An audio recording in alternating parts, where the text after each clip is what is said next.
बहुत सारे आजकल ब्राइड्स के हमने केसेस देखे हैं कि वो वेडिंग वाले दिन पे उनके फेसेस पे रैशेस हो जाते हैं, रेडनेस आ जाती है। कुछ भी करना पर शादी से पहले ये मत करना। तो ये मेरी ब्राइड ने शादी के 1-2 दिन पहले अपना फेस वैक्स करा लिया, स्क्रब करा लिया और देखिए इनकी स्किन को क्या हुआ। सबसे पहले तो ब्राइड की पहली गलती उनका स्किन टोन आपको मालूम है पहले, और आज मैम का स्किन देखिए आप कितना डिफरेंस आ गया। कई लोग आके बोलते हैं मैं तो फेयर एंड लवली लगाती हूँ, क्रॉस है उस पे बड़ा वाला। फेयर एंड लवली क्या करेगी? फेस पे वैक्सिंग जो कि बिल्कुल भी नहीं करनी चाहिए। कोई भी ब्राइड उनको 4 to 5 मंथ्स प्रायर आके ये सारी चीजों के लिए कंसल्ट करना चाहिए। यस, सेलिब्रिटीज हम देखते हैं आजकल जिनके चीक्स बहुत ही ज्यादा अपलिफ्ट हो गए। सो मैम बहुत सारे आजकल ब्राइड्स के हमने केसेस देखे हैं कि वो वेडिंग वाले दिन पे उनके फेसेस पे रैशेस हो जाते हैं, रेडनेस आ जाती हैं। वो ऐसा क्या ट्रीटमेंट करते हैं जिनसे उनके फेसेस पे ये सब प्रॉब्लम्स आने लगती हैं? इसमें बहुत सारे रीजंस होते हैं। सबसे पहले तो ब्राइड की पहली गलती जो वो लास्ट मोमेंट पर जिस टाइम पर उसको सबसे ज़्यादा स्ट्रेस लेवल, अपना ऑफिस का स्ट्रेस, अपने शॉपिंग एंड ऑल स्ट्रेस, उसको लेते हुए वो रॉन्ग डिसीजंस हो जाते हैं। जैसे वो पार्लर में गए, गोल्ड फेशियल एंड उन्होंने फ्रूट फेशियल्स एंड फेस पे वैक्सिंग जो कि बिल्कुल भी नहीं करनी चाहिए। हमारे पास में और इतनी अच्छी टेक्नोलॉजीज आई हैं, हेयर रिडक्शन, जिसके ज़रिए आप अपने बालों को भी आप टारगेट कर लेंगे। और ये नहीं है कि वन टाइम है, ये आप रिडक्शन हो रहा है। अगर आप 5 से 6 महीने पहले हम एडवाइस करते हैं कि आप आइए और सेशंस लीजिए, तो धीरे धीरे आपकी थिनिंग बालों की होती है और वो विजिबल भी नहीं रहते हैं। तो why you go for waxing and all, इतने हार्श ट्रीटमेंट्स या इस तरह की आप चीज़ें क्यों करवाएं जो आपको कहीं ना कहीं हार्म करेंगी, रैशेस करेंगी। तो लास्ट मोमेंट पर ये चीज़ें नहीं करनी चाहिए। वो फिर मेकअप से छुपाने की कोशिश करते हैं। तो आपने LHR वर्ड अभी यूज करा, मींस लेजर रिडक्शन यूज करा। सो अगर कोई एक ब्राइड है जिसकी दिसंबर, जनवरी, फरवरी या कोई भी एक सीजन में she is going to be married very soon, so एक एज अ ब्राइड उसको क्या क्या ट्रीटमेंट कराने चाहिए? सो अगर हम प्रॉब्लम बेसिस पे जाएं, तो सबसे पहले अगर हम हेड से स्टार्ट करें, सो अगर किसी की थिनिंग है, बालों में थिनिंग है या उसका हेयर फॉल हो रहा है, बहुत सारी फीमेल्स को PCOD की भी प्रॉब्लम होती है, उससे उनको हेयर फॉल की प्रॉब्लम होती है। सो अगर किसी को हेयर फॉल की प्रॉब्लम है और उसकी सपोज 3 मंथ्स में वेडिंग है, सो हमारे पास क्या इस क्लिनिक में कोई ऐसे ट्रीटमेंट्स हैं जिसको वो लेके उस थिनिंग को या इस हेयर लॉस को कम कर सकती है? डेफिनेटली कौन से ट्रीटमेंट्स हैं जी? एक तो PRP है और एक एडवांस PRP जिसे हम GFC बोलते हैं। तो अगर किसी को बहुत ज़्यादा हेयर फॉल है तो उसके लिए हम सजेस्ट करते हैं कि they should go for a GFC।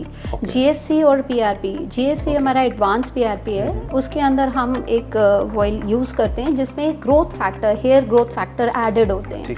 तो वो आपको रिजल्ट्स जल्दी देते हैं। जैसे कि आपने कहा कि 3 महीने के बाद में शादी है, तो 3 महीने में हम 3 सेशन उसको हम कर सकते हैं, जिसमें कि हम टारगेट कर लेंगे उसका हेयर ग्रोथ और जो थिनिंग हो रही है उस पे भी। एंड अगर उनको कोई डैंड्रफ इशू है उसको भी हम टारगेट कर सकते हैं थ्रू ओजोन लाइट। एंड हमारे पास में कुछ केमिकल पील्स हैं जिसके थ्रू हम उनका हेयर की सारी प्रॉब्लम्स को सॉर्ट कर सकते हैं। लेकिन यही मैं बोलूँगी कि एटलीस्ट कोई भी ब्राइड उनको 4 to 5 मंथ्स प्रायर आके ये सारी चीज़ों के लिए यस क्योंकि वो पहले बोटॉक्स करा लेती हैं अपने सर का और हेड का, एंड देन फिर उसकी हेयर फॉल होता है। उल्टा, पहले ये कराओ अपना प्रोटेक्शन, स्किन का भी पहले प्रोटेक्शन। हम बोलते हैं हम मेडिफेशियल्स के थ्रू आपको आपकी स्किन को प्रिपेयर कर रहे हैं। That means they are medifacials, medicated. अगर आपको फेस में पिगमेंटेशन है उसके लिए अलग फेशियल हम रिकमेंड करेंगे। अगर आपको एक्ने है उसके लिए हम अलग बोलेंगे। जैसे एक्ने वाली, अगर किसी को एक्ने बहुत ज़्यादा फ्लेयर अप हो रहा है, हम उनको सजेस्ट करेंगे chemical peels and laser carbon peels, हम वही सजेस्ट करेंगे। तो कॉम्बिनेशन में हम उनके स्किन को सेटल करेंगे जी। और अगर किसी के फेस पे, अब जैसे हमने हेड अपना कवर कर लिया, नाउ सबसे इम्पॉर्टेंट जो एक ब्राइड के लिए सबसे ज़्यादा इम्पॉर्टेंट होता है हर फेस।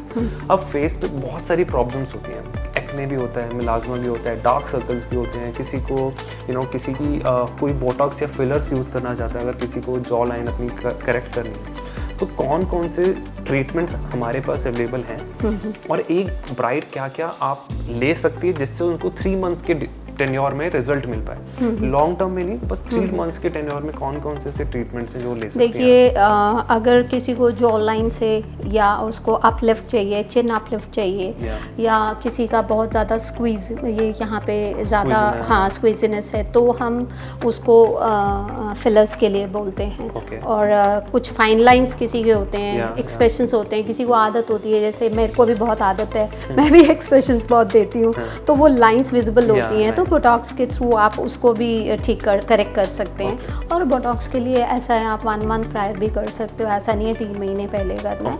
फिलर्स का मैं ज़रूर सजेस्ट करूँगी कि 1-2 महीने पहले अगर आप करते हैं तो वो चीज़ का रिजल्ट प्रोमिनेंट हो जाता है, बिल्कुल आप विजिबल हो जाता है। और एक चीज़ और भी मैं एडवाइस करूँगी, कुछ लोगों को इंजेक्टेबल्स वो डरते हैं बहुत ज़्यादा, तो इंजेक्टेबल्स में नहीं जाना चाहते हैं, तो हमारा हाइफू है जो कि आपका कोलाजन भी बिल्ड करता है, और आपको जो जॉ लाइन, आपको जो हल्की सी लिफ्ट चाहिए, किसी को बहुत ज़्यादा लिफ्ट भी नहीं चाहिए, और वो सिंथेटिक वो प्लास्टिक फेस भी नहीं चाहिए, दे वांट नॉर्मल सा उनको चाहिए अगर, तो उनको हम हाइफू सजेस्ट करते हैं, हाई फ्रिक्वेंसी। ओके मैम, आपने बोटॉक्स बोला है कि हम बोटॉक्स यहाँ पे जो हमारे लाइंस बन जाती हैं, जी सो क्या है, आप थोड़ा सा एक्सप्लेन करेंगे बोटॉक्स होता क्या है, कि आप इंजेक्ट करते हैं या? ये हाइलुरोनिक है, और ये आपकी जो स्टैटिक लाइंस जो होती है, इसको ये मसल को स्टिल कर देता है। मेन ये है कि आपकी मसल जो है, जब हम बात करते हैं तो ऐसे ऐसे करते हैं, तो हमारी मसल्स जो है वो रिएक्शंस देती हैं, तो वो उसको स्टिल कर देता है। तो आप अगर मैंने यहाँ बोटॉक्स किया, वो स्किन मेरी ऐसे स्टिल हो गई। अब जब मैं अगर ऐसे भी करूँगी तो ये लाइंस आपको जो है वो विजिबल नहीं हुई, वो वर्क नहीं करेगी मसल को वाली, हम उस मसल को स्टिल कर देते हैं। ओके, और ये कोई अगर मैंने आज ट्रीटमेंट कराया तो इसकी क्या ड्यूरेशन होती है, कब तक ये लास्ट रहता है? लास्ट ये रहता है, depends on your skin care also, कि आप स्किन केयर कैसा करते हो। ठीक है। अगर आप अच्छा स्किन केयर करते हो मॉर्निंग एंड नाइट, तो ये लास्ट करता है 4 to 8 months। 4 to 8 months। Yes. तो जितने भी हमारे जो सेलिब्रिटीज हम देखते हैं आजकल, जिनके चीक्स बहुत ही ज़्यादा अपलिफ्ट हो गए हैं, पहले नहीं थे, बट जितनी उनकी एजिंग होती जा रही है, हमने सुना था कि उनके चीक्स ड्रूपिंग नहीं है, बट उनके चीक्स बहुत ज़्यादा लिफ्टेड हैं, तो ये भी बोटॉक्स और फिलर्स को यूज़ करते हैं जी। ओके, ठीक है। अब हमने अगर फेस के बाद अगर हम बात करते हैं कि हमारे PCOS अगर PCOD के बाद हमारे फेशियल पे बहुत हेयर होते हैं, अगर हमें वैक्सिंग की नहीं करना है, किसी फीमेल्स को नहीं करना क्योंकि बहुत पेन होता है, सो अपने पास ऐसा कौन सा ट्रीटमेंट है जिससे उनको 3 to 4 मंथ्स में जितने भी उनके फेशियल हेयर हैं या उनके बॉडी पे कहीं पे भी उनके हेयर वो करवाना सॉल्यूशन चाहते हैं, तो कौन से treatments we have available in our clinic? Main यही है, हेयर रिडक्शन ही है, और अल्मा सोप्रानो टाइटेनियम टेक्नोलॉजी जो कि ट्रिपल वेवलेंथ है, जो पेनलेस है, जो आई स्कूल है, ना तो आपको हीट ना ही आपको प्रिक मालूम चलेगी, स्किन बर्न होती है, कुछ नहीं होता है, केसेस सुने हैं कि स्किन बर्न होता है, ऐसा कुछ नहीं है, क्योंकि कूल थेरेपी है, कूलिंग इफेक्ट है इसके अंदर, और तो इसीलिए ना ही प्रिकिंग पता लगती है और ना ही बर्न्स होते हैं, क्योंकि कूल थेरेपी पे ये डिवाइस है। तो इसीलिए हमको उसकी भी कोई वो है नहीं कि हमारे को कोई बर्न्स हो जाएंगे या कुछ हो जाएगा, ऐसा कुछ भी नहीं है। ठीक है।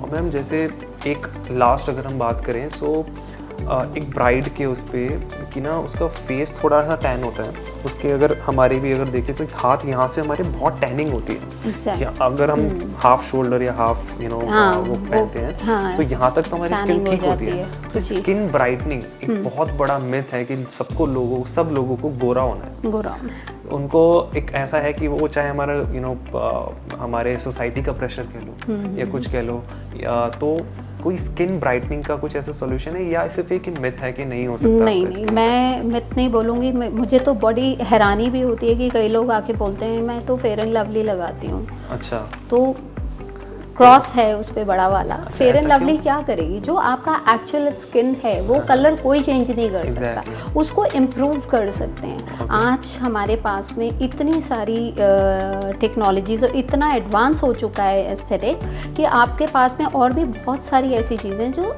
सही में नंबर ऑफ सेशन के थ्रू आप ड्रास्टिक चेंज दिखा सकते हो। जैसे काजोल, आपने उनका स्किन टोन आपको मालूम है पहले, और आज मैम का स्किन देखिए आप, कितना डिफरेंस आ गया उनके स्किन कलर में। उनकी डॉटर का भी बहुत डार्क था। एग्जैक्टली तो उसके लिए हम लोग एक तो केमिकल पील्स एंड डर्मापेन मिलीफ्रैक, जिसके थ्रू हम नंबर ऑफ सेशन से, जो कि आपके स्किन के टेक्सचर को बहुत ज़्यादा इम्प्रूव करते हैं थ्रू सीरम्स। तो अगर आपने बात करी काजोल मैम की, सो काजोल ने कितने सेशंस लिए होंगे, for an example 5 session 6 session, जिससे हमारे को एक एविडेंट रिजल्ट दिखना start at least 6 to 8 sessions for chemical peel and dermapen. या और dermapen combination of chemical peel तो हमने देख लिया कि वो एक पील लगाते हैं, उसको थोड़ी देर बाद हटाते हैं, हो जाता है, बट व्हाट इज डर्मापेन? डर्मापेन मिलीफ्रैक वो मिलियंस ऑफ चैनल्स क्रिएट करता है हमारे स्किन में, और फिर सीरम जो है पेनिट्रेट होता है अंदर, जो कि हमारे अंदर डर्मिस लेयर पे जाके और आपके स्किन के इश्यूज़ को जो भी हैं, अगर ओपन पोर्स हैं उसको भी वो टारगेट करता है, पिगमेंटेशन को टारगेट करता है, आपके स्किन टेक्सचर आपका बहुत ज़्यादा इम्प्रूव करता है।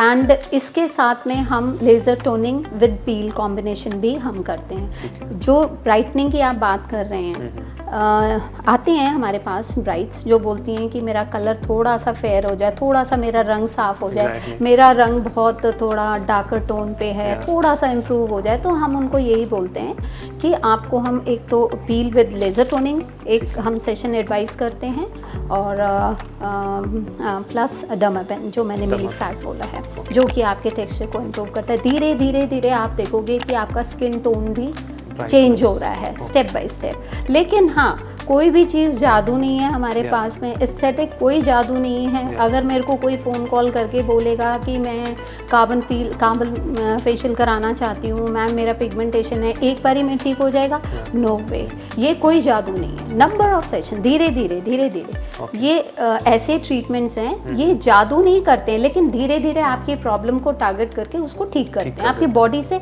हाँ, बाद में मेंटेनेंस हर एक चीज़ की चाहिए। अगर हम जिम भी जाते हैं, आज मैंने वेट लूज किया लेकिन बाद में मैंने छोड़ दिया और मैं घर में बैठ गई, मैंने कोई डाइट नहीं करी, मैंने कोई वर्कआउट नहीं किया, धीरे धीरे वो ग्रेजुअली चीज़ वापस आ जाएगी। तो मेंटेनेंस तो हर एक चीज़ के लिए चाहिए। एग्जैक्टली। तो इसके साथ ट्रीटमेंट्स के साथ do you also suggest diets like diet plan? Diet and water intake, plus सबसे ज़्यादा मैं एडवाइस करना चाहूँगी मेरी ब्राइड्स को कि आप लोग आईवी ड्रिप, जिसको कि बहुत आप कैजुअल लेते हो, अरे इससे क्या होगा, नहीं, वो सबसे ज़्यादा बेनिफिशियल है। आईवी ड्रिप्स, ये जो ग्लूटाथियोन आईवी ड्रिप्स आजकल चल रहे हैं, तो आजकल तो हमने देखे हैं ये पाउडर फॉर्म में, मेडिसिन फॉर्म में, जो थ्रू आईवी आपकी आर्टरीज में जा रहा है, वो जो बेनिफिट देगा, इंस्टेंट देगा, वो इनसे ये टाइम लेगा ग्रेजुअली, लेकिन आपको क्या पता कि वो क्या विटामिन्स हैं इसके अंदर। इसके हम जो यहाँ पर आईवी ड्रिप्स करते हैं उसके अंदर विटामिन्स हैं, आपकी बॉडी में जो रिक्वायर्ड मल्टीविटामिन्स हैं वो हैं, आपका B12 है, आपकी स्किन को बूस्ट करेगा, हाइड्रेशन दिखेगी, ग्लो दिखेगा आपकी स्किन में। एक ही सेशन में होता है या नहीं, उसके लिए भी सेशंस? एटलीस्ट 6 to 8 सेशंस लेने पड़ेंगे every 15 days। Every 15 days? Yes, you have to repeat. और आप फेस पे आपको खुद दिखेगा कि हाइड्रेट लग रहा है फेस भी, आपकी बॉडी में आपको एनर्जी लगेगी, एंड सबसे ज़्यादा ब्राइटनिंग इफेक्ट